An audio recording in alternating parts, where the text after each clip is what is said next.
อ้าวช่วยเชียใบตองมันแตกอ้าวมันแตกบ่มันแตกแน่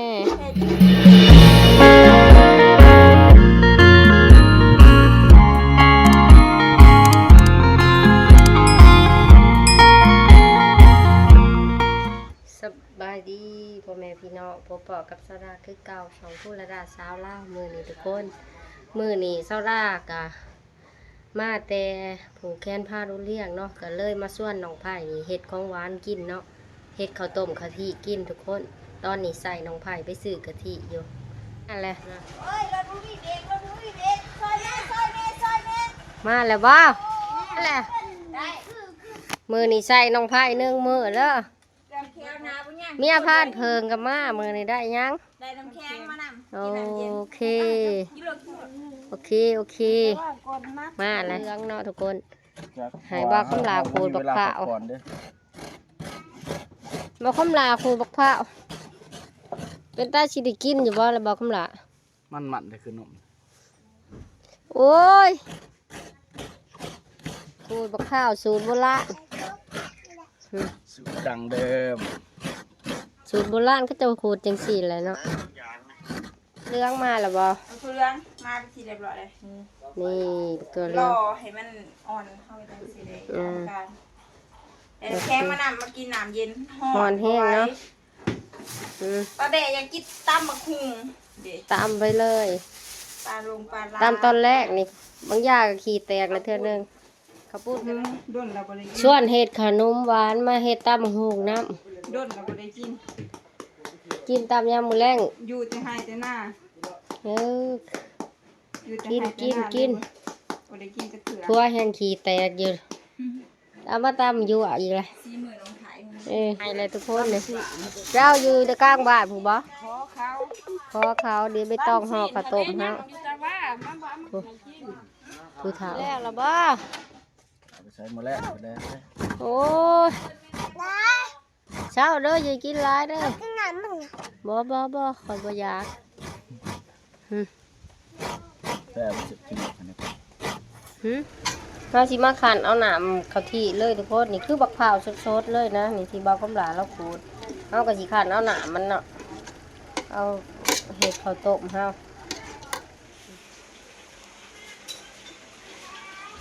นี่ทุกคนขันกะทิเฮาดีมือดีล้างมือแล้วบ่ล้าง3-4น้ำแล้วแน่นอนนี่เรื่องเห็ดขนม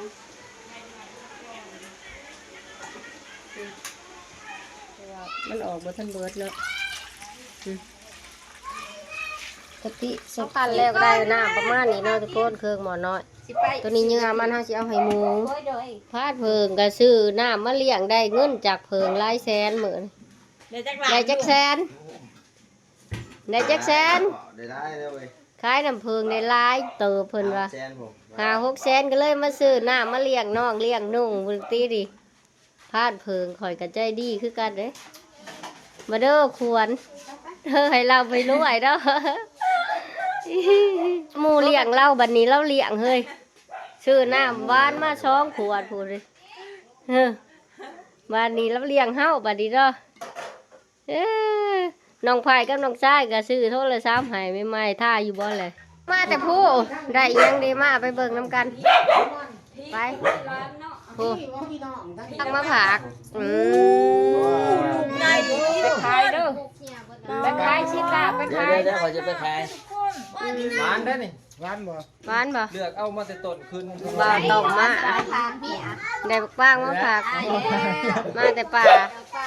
บ่าวต้มเอาบักป้างมาให้พันเพิงกินละบาดนี้เมียพันเพิงก็ว่าไปหาบักป้างมื้อนี้บ่ได้พ่อหน่วยคือบ่ไปเอาอยู่โน่นดิซะไอ้พวกบ่มีบ่รู้จังได๋บ่มีมันบ่มาอัดเอาบักป้างมาขายเนาะมื้อนี้แม่นมีคนนับขายได้บ่คือเมียพานเพิงสิไปขายให้เนาะได้เงินแล้วพ่อใส่บัตรเติมเงินนี่กำลังมามื้อนี้ทุกคนเอาบักป้างมาขาย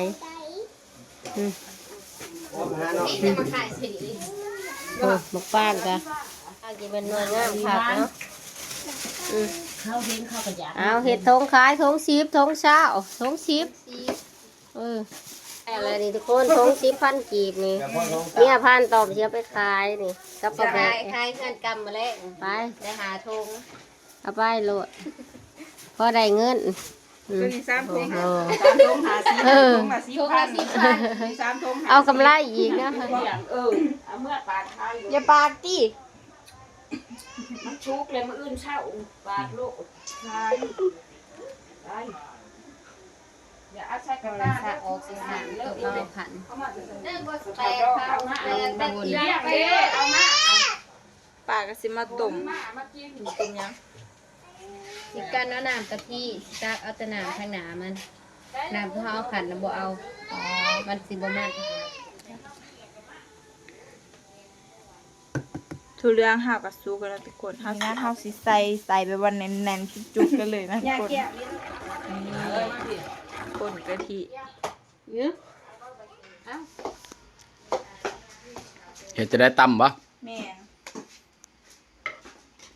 พอแล้วเดี๋ยวมันสิเหี่ยปิดเฮาก็สิใส่น้ำตาลนำ ใส่ลายๆเดิมจังหวาน แล้วก็หวาน คนรถต้องช่องคนนี่ ว่าแม่คอยเบิ่งอยู่คอยเบิ่งวิซ่าอยู่ดี๋ยว เบิ่งวิชาอยู่บ่ แม่น หรือว่าเบิ่งไว้เฮ็ดให้ป้ากินเทื่อน่ะ แม่น ตอนนี้ก็ใส่พี่นางเฮ็ดก่อนเมียลุงพานเพิงเนาะ เลย อู้ใส่แต่ป้าแต่ลูกได้สตอยดิ คอยเฮ็ดบ่แม่น เทื่อหน้าบ่ โดย บ่แม่นยั่วใส่ป้ากับลุงบ่ บ่เบิ่ง แม่นบ่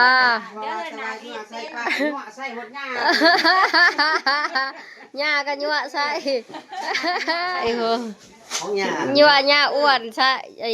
ฉีกไม่ต้องให้ยั่วย่าอ้วนเฮ้อ ใส่ยาฮะ ย่างให้ย่าง บ่ทันได้เป็นข้าวต้มเอามากินแหละพาดเพิง อยากเข้าแล้วเว้ย อยากข้าวแห้งบ่ อืม ได้ยินข่าวว่ากินหมักมี่เบิดกระซ้ำหนึ่งแล้วก็ขี้แตกกระหาดเนาะ เจ็บท้อง เจ็บท้องกินข้าวกินน้ำแล้วเขาก็มาห่อข้าวต้มมาเลยใช้ซีมือน้องพายหางามอยู่บ่ใช่ งามอยู่ ฮะนี่บ่ซีมือ โดย โอ้ยเป็นจะได้ อย่าถามเด้อว่าเป็นหยังมันคือใหญ่ เป็น ข จะ อย ได้ ยานบ่อิ่มเขาก็เลยเฮ็ด ย่า อันใหญ่ ย่าซ้อนชุดนั่นแหละจื้อบ่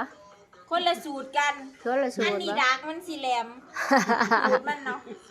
แต่เฮ็ดมื้อนั้นพับไปเลยพับหัวพับถ่ายอันนี้มีลีลาอันนี้จักหน่อยหนึง เออลีลาดี เฮ็ดจนปวดท้องเพื่อสิได้นี่ เอาเฮ็ดไว้ทาผัวลงแต่ป่ามื้ออื่น แม่น อ้าวผู้นี้ผู้ท่างนี่ก็เกือบได้เต็มหัวแล้วมีแต่อ้วนๆ เนา เนาะ เอาข้าว อ้วนคือโคตรนลีเด้อเหร อ้ อ วนแซ่บ ฮะ เดี๋ยวยิ้มเลย ๆกินแล้วอันหนึงเลย แซ่บแม่เพิ่นแซ่บมาเอา มาห่อข้าวต้มแข่งกันกับน้องไผ่ไผ่สิห่องามกว่ากัน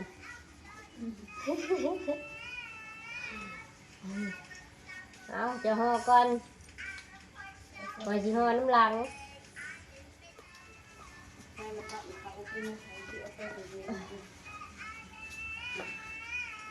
โอ้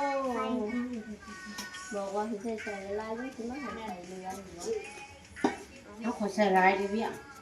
นิดหน่อยช้อนโตนี่อย่าน้อยเดียว บ่นี้ ใส่ร้ายบอก เบิ่งมาวนนี่มา เอาไว้ ใส่มือแล้วของแสบ ใส่ร้าย มือก็ล้างดีเรียบร้อยเลยแหละพี่น้องเอ้ย กระเทียมเนาะ บ่แซ่บ ใส่ร้าย เบิดแล้วบ่ นี่มันจะเดือนดาวนั่นเห็นปะ เห็ดขมุกมันใจเลยกินแซ่บแค่ข้าว ไอ้ตัวเรืองอ่ะเบิ่งน้องไผ่แล้วล่ะบ่ บ่ ฮะ ไปจัดการไป3-4อัน ไม่จะใช้ฉากมาอีกบ่ เอามาก็สร้างอยู่อันนี้โต๊ะนั่นสร้างอยู่โต๊ะ ตาตา ตัวบริโซได้กระโดดกว่าอันนี้สิเด็กจะอ่อนน้ำมือเจ้าอย่างนี้ง่ายนี่ เบิ่งแล้ว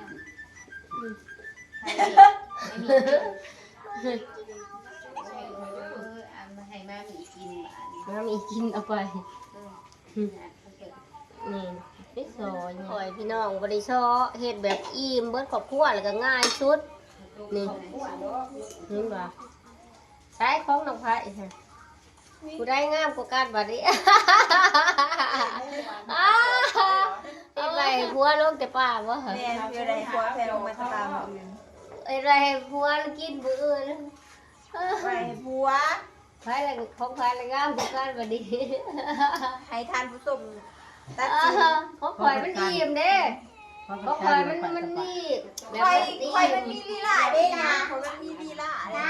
ของเจ้ามันบ่อิ่มของข่อย ลี อิ่ม ลา เลย คอย มันใหญ่ เมื่อก่อน หวดหนึ่งคนที่โอ้ยหวดก็สู่ชีวิตแห้งลีพี่น้องเอ้ยหวดไผ่ใหม่นี่นะนี่ได้หวดหนึ่ง ใช่ปะ คนห่อก็มักอ้วนๆหนึ่งข้าวต้มมันก็เลยอ้วนน้ำใช่แล้วน้องไผ่เฮ็ดจะได้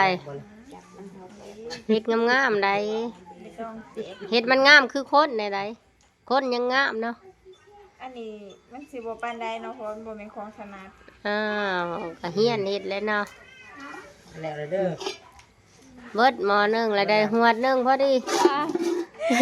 ใบตองมันแตก อ้าวมันแตกบ่ มันแตก แม่ แท้จริงก็สิงามกว่านี้ มาโทษใบตองผู้นี้ย่าก็นั่งเบิ่งอยู่ผู้เราซ้อนห่อข้าวต้ม นี่ใส่เฮาเรือทุกคน เรือบ่นี่ แม่นเฮาค้นใส่กัน ห่อหนึ่งลุ้นละ เฮาหนึ่งเลยเนาะ ชุดพานเพิงขี่ไล่จนได้โชคน้ำ เป็นน้ำเพิ่งตอดร้ายนะ เพิงตอดไล่บ่จัก เอาข้างในไก่จะมาเจาะ นี่ เพิ่งไม่ได้ตอดนะ เอาจะได้แซงหน้าบัดนี่ล่าสุดนี่ขี่ไล่จอบเบิ่งหม้อข้าวต้มของเราไก่ชุกแล้วบ่ อีกจักบึดใจหนึ่งก็ได้กินเลยทุกคนเลยน้องพายเป็นคนหนึ่งแล้วนี่